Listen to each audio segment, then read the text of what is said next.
Bismillahirrahmanirrahim. Assalamualaikum warahmatullahi wabarakatuh. Saya dari Dinas Kesehatan berkaitan kepada inovasi daerah Jibanting. Jadi Jibanting ini sebenarnya bagian dari rangkaian strategi optimalisasi konvergensi penurunan stunting. Ini adalah bagian dari aplikasi yang kita gunakan karena tentunya bahwa di dalam strategi optimalisasi percepatan penurunan stunting itu tidak bisa secara sendiri-sendiri seperti itu. Jadi ada aplikasinya, ada berkaitan dengan aturannya, perbubnya, ada berkaitan dengan SOP-nya, dan ada yang berkaitan kepada implementasinya. Dalam hal ini adalah permodelan untuk beberapa desa di dalam percepatan penurunan stunting yang sesuai kepada Perpres nomor 72 tahun 2021. Nah, Jibanting ini ada dua basis, yang pertama adalah basis web dan yang kedua adalah berbasis Android. Dengan adanya Jibanting ini tentunya kita bisa melihat gitu ya. Di sini kita juga bisa melihat baik yang bisa dipergunakan oleh pimpinan secara langsung, begitu juga stakeholder yang lainnya bisa digunakan data ini, begitu juga masyarakat dalam hal ini kader gitu, berkaitan kepada intervensi kepada masyarakat yang tentunya membutuhkan perbaikan gizi masyarakat. Di dalam Jibanting ini kita bisa melihat bagaimana jumlah dari ibu hamil yang ada, yang tentunya ibu hamil yang berisiko tinggi, dalam hal ini ada ibu hamil kurang energi kronis. Begitu juga kita bisa melihat bagaimana jumlah dari bayi atau balita yang memang ada gangguan pertumbuhan perkembangan, dalam hal ini adalah gangguan dari asupan gizi. Dan dalam Jibanting ini juga kita sampai kepada titik ordinatnya untuk kegiatan Jibanting ini. Latar belakang untuk inovasi daerah, seperti kita ketahui bahwa Kabupaten Cirebon dengan jumlah penduduk 2,3 dan tentunya juga bahwa Kabupaten Cirebon ini merupakan 100 kabupaten kota untuk prioritas percepatan penurunan stunting. Kita juga memiliki sasaran memang yang cukup tinggi gitu ya, seperti itu. Dan diketahui bahwa di dalam Perpres nomor 72 tahun 2021 tentang percepatan penurunan stunting memang kita ada beberapa faktor penyebab. Yang pertama itu adalah karena memang murni dari asupan makanan gizi yang memang tidak seimbang seperti ini, bisa karena faktor dari kondisi tubuh si bayi balita tersebut, atau memang karena ada penyakit penyerta yang memang diderita oleh bayi atau balita tersebut. Yang kedua, adanya kurangnya pengetahuan keluarga tentang praktek pemberian makanan bayi dan anak. Apalagi dalam kondisi saat ini orang itu serba mudah ya untuk membeli makanan gitu, sehingga dia tidak kurang juga memperhatikan bagaimana komposisi gizi seimbang pada makanan yang diberikan. Yang ketiga tentunya permasalahan sosial ekonomi dan ketahanan pangan keluarga. Kita ketahui bahwa dari jumlah penduduk kabupaten yang 2,3 tentunya, dan kita juga memiliki sasaran dalam hal ini adalah sasaran ibu hamil hampir dalam 1 tahun 48.000, dan sasaran balita dalam 1 tahun itu kita sekitar 163.000, dan kondisinya adalah bahwa 17.017 ini kita dalam kondisi balita kita itu adalah underweight, dan 14.014 adalah kondisinya dalam kondisi stunting, dan 9.577 adalah kondisi wasting, dan 4.800 hampir 10%-nya adalah kondisi ibu hamil yang ada di Kabupaten Cirebon dengan ibu hamil kurang energi kronis. Ini yang melatar belakangi inovasi daerah ini. Dan ini penjaringan inovasi daerah, pertama kita melakukan analisis situasi hasil capaian program perbaikan gizi masyarakat. Tadi yang saya sampaikan bahwa memang 10% ibu hamil di Kabupaten Cirebon ini yang memang memiliki risiko tinggi, dalam hal ini adalah KEK. Yang kedua juga dari indikator-indikator program yang ada di gizi itu juga memang tadi yang saya sampaikan dengan angka stunting yang 8,5% seperti itu gitu. Yang kedua juga kita melakukan identifikasi masalah gizi pada kelompok ibu hamil dan balita yang tadi sudah saya sampaikan datanya, dan tadi ini adalah bahwa stunting di Kabupaten Cirebon di tahun 2022 memang kita dibandingkan di tahun 2021 kondisi kita itu adalah 26%, dan di kondisi 2022 itu terjadi penurunan hampir 7% gitu. kita di 18,6% dan wasting 8,6% dan ibu hamil kek kita berada di lebih dari 10%. Yang keempat adalah pemilihan intervensi edukasi pemberian makanan bayi dan anak serta penguatan ketahanan keluarga. Dan kelima tentunya kita langkah-langkah melakukan inovasi untuk mengikutsertakan kader serta membuat media untuk memudahkan kader melakukan konseling. Kenapa kita memilihkan kader? Tentunya kalau kader ini kan memang bagian dari masyarakat dan memang orang yang terdekat di dalam lingkungan masyarakat itu sendiri. Itu. Nah ini penjaringan inovasi daerah melalui proses menuju terbentuknya aplikasi Jibanting. Jadi kalau kita awalnya kalau tentang pembentukan kelompok ASI memang terkait kepada pemberian ASI dan gangguan proses pemberian ASI ini memang merupakan bagian dari penyumbang untuk terjadinya stunting. Tapi kita di sini dalam pencegahan stunting tidak hanya berkaitan dengan ASI saja. Jadi memang faktor determinan stunting itu banyak sekali gitu, seperti itu. Yang kedua juga pelatihan tata laksana gizi buruk seperti itu. Berkaitan dengan pelatihan tata laksana gizi buruk ini juga kita sudah lakukan bahwa ada anggaran untuk pelatihan tata laksana gizi buruk yang bersumber dari dana APBD tahun 2020. Berkaitan kepada pelatihan kader tentang pemberian makan bayi, dan ini tentunya menjadi kader itu karena kalau kita lihat pedoman-pedoman yang ada itu kan banyak sekali gitu ya. Jadi tentunya kader itu harus membuka buku lagi, mengingat kembali. Nah, kita mencoba mencarikan yang praktis yang sekarang rata-rata masyarakat kan sudah memiliki HP gitu. Jadi dengan HP tersebut bisa digunakan bagaimana kader itu bisa memberikan edukasi kepada masyarakat dalam hal ini yang memang masyarakat memiliki sasaran bayi atau balita. Atau memang masyarakat yang memang di dalam hal ini adalah kelompok sasaran risiko tinggi. Misalnya ada salah satunya adalah ibu hamil. Yang terakhir adalah pemberian PMT balita gizi buruk dan bumil kek ini tentunya sudah dimasukkan di dalam anggaran pemberian PMT balita gizi kurang dan bumil kek yang bersumber dana dari APBD PIK tahun 2022. Nah ini adalah bagian-bagian dari kita melakukan mencari faktor determinan gitu ya dari penyebab stunting itu sendiri.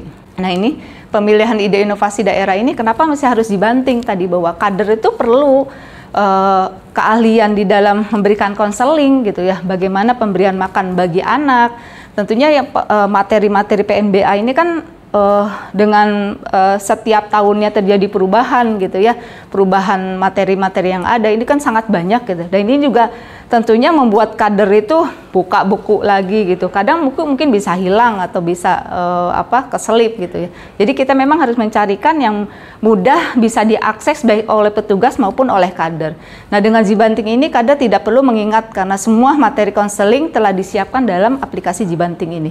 Tentunya masyarakat juga maupun lintas sektor dapat mengetahui keadaan masalah gizi tadi. Karena di dalam Jibanting ini kita bisa melihat di desa mana berapa jumlah ibu hamil keknya gitu, titik ordinat berapa, sehingga pada saat baik petugas kesehatan maupun kader pada saat melakukan pendampingan ini bisa dilakukan. Nah ini tentunya manfaat ini ada manfaat internal dan manfaat secara eksternal. Tentunya bahwa dengan adanya Jibanting ini pemantauan balita dan ibu hamil dengan masalah gizi tentunya akan lebih mudah gitu. Karena apa? Titik ordinat rumahnya bisa tahu, by name by address-nya juga akan lebih jelas. Yang kedua tentunya memberdayakan kader dalam melakukan intervensi dengan pencatatan dan pelaporan yang berkelanjutan. Nah Jibanting ini juga menghasilkan data yang akurat dan real time gitu, sehingga dapat menjadi dasar penyusunan kebijakan tentang perbaikan gizi masyarakat. Dalam hal ini mulai dari Pak Kuwu gitu atau Pak Lurah, begitu juga Pak Camat, begitu juga Dinas Kesehatan, lintas SKPD gitu. Karena stunting ini kan menjadi program prioritas pemerintah gitu. Dimana kita di tahun 2014 itu Indonesia itu harus 14% gitu, dan kita Kabupaten Cirebon sendiri kan masih memiliki PR ya, kita masih tadi 18,5%.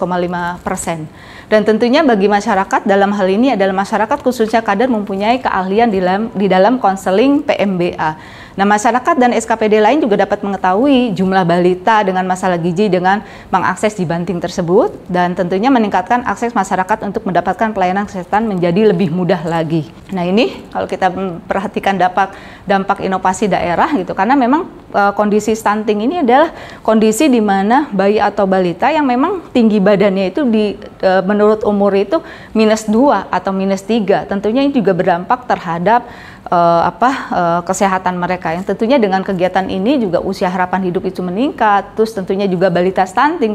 Untuk menurunkan balita stunting itu memang tidak mudah. Kalau sudah menjadi stunting, apa yang harus kita lakukan? Paling tidak kita adalah membuat dia stunting tetapi jangan sampai memiliki penyakit penyerta sehingga dia nanti akan menjadi udah stunting, gizi buruk. Nah, seperti itu. Tapi dengan adanya kegiatan ini kita bisa mencoba bagaimana kita melakukan new zero stunting gitu dalam upaya pencegahan jangan sampai ada stunting baru.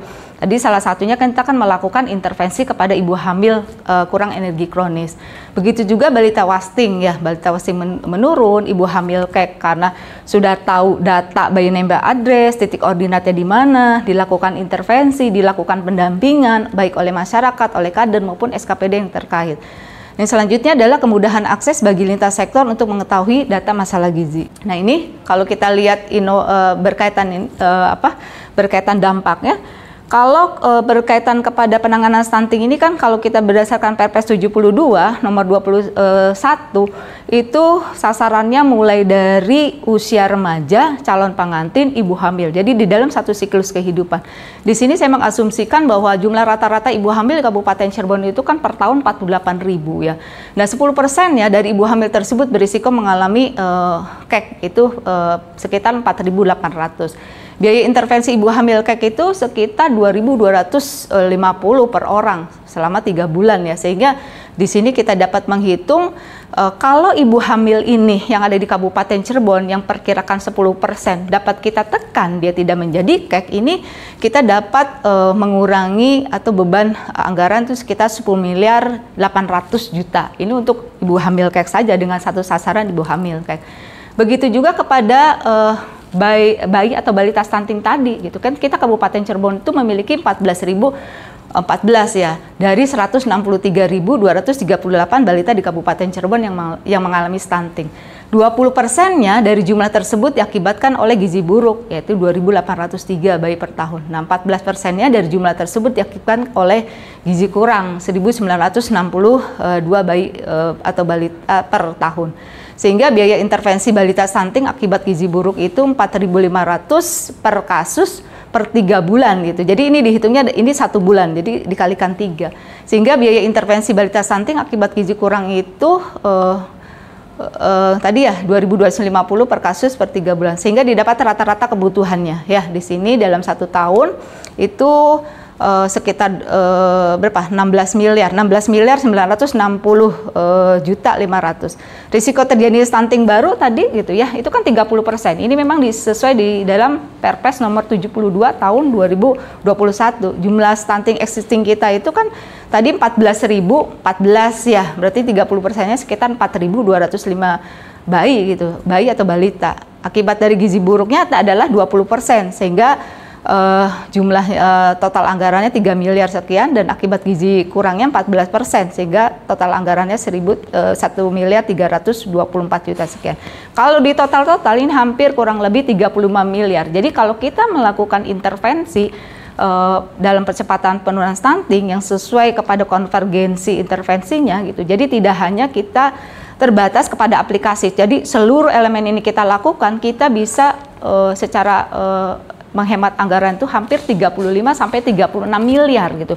Jadi mulai dari ibu hamilnya jangan sampai KEK gitu, remaja putrinya harus minum tablet tambah darah gitu. Jangan sampai nanti dia pada saat dia catinnya yang berisiko. Pada saat ibu hamil tersebut menjadi ibu hamil yang berisiko. Kalau kita lakukan mulai dari proses pencegahannya, dari jumlah sasaran yang ada, insya Allah kita Kabupaten Cirebon bisa melakukan efisiensi secara anggaran kurang lebih hampir 35 sampai 36 miliar gitu.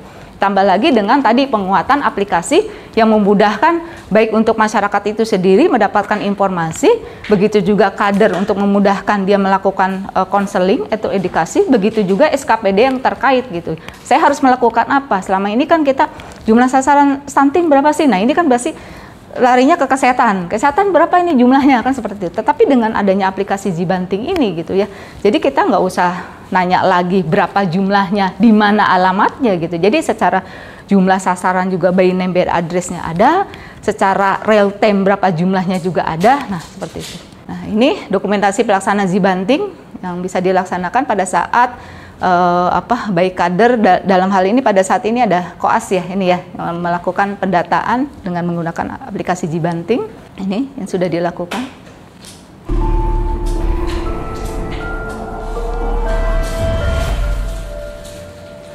Aplikasi Zibanting. Aplikasi Zibanting merupakan aplikasi pendukung gizi seimbang cegah stunting di wilayah Kabupaten Cirebon. Aplikasi Zibanting digunakan sebagai upaya pendataan terstruktur oleh kader dan TPG terhadap bayi, anak di bawah 2 tahun, serta ibu hamil dalam sosialisasi gizi dan pencegahan stunting. Dalam aplikasi Zibanting terdapat beberapa fitur yaitu laporan statistik sosialisasi kader kepada bayi, anak di bawah 2 tahun, dan ibu hamil. Review hasil pendataan atau angket,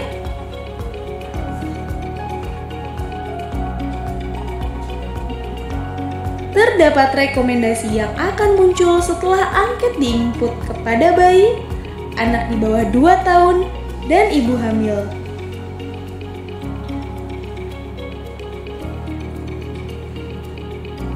Aplikasi ini dapat melihat perkembangan status kesehatan bayi. Serta terdapat peta sebaran data bayi, anak di bawah 2 tahun, dan ibu hamil yang dapat dilihat dengan visualisasi maps sehingga memudahkan kader dalam memonitoring wilayah, sosialisasi gizi, dan pencegahan stunting. Aplikasi Zibanting ini adalah aplikasi yang mudah dan modern. Aplikasi Zibanting ini dapat didownload melalui Google. Jadi dengan aplikasi Zibanting ini, jadi antara satu bayi dan balita kan tentunya antara faktor determinan stunting itu kan berbeda-beda gitu. Jadi kita mengikuti kepada tergantung pada faktor determinan apa terhadap balita tersebut gitu. Jadi tidak semua sama. Ada yang mungkin karena dia tidak memiliki, salah satunya tidak memiliki kartu jaminan kesehatan gitu ya. Nah, itu yang akan kita lakukan intervensi bersama-sama dalam hal ini baik intervensi spesifik maupun intervensi sensitif. Ada yang tidak memiliki jamban, nah seperti itu. Jadi memang konvergensi ini harus berjalan gitu. Dengan aplikasi Zibanting ini, nah konvergensi tersebut terlihat gitu. Itu yang dapat saya sampaikan. Terima kasih. Saya akhiri, wabillahi taufiq wal hidayah. Assalamualaikum warahmatullahi wabarakatuh.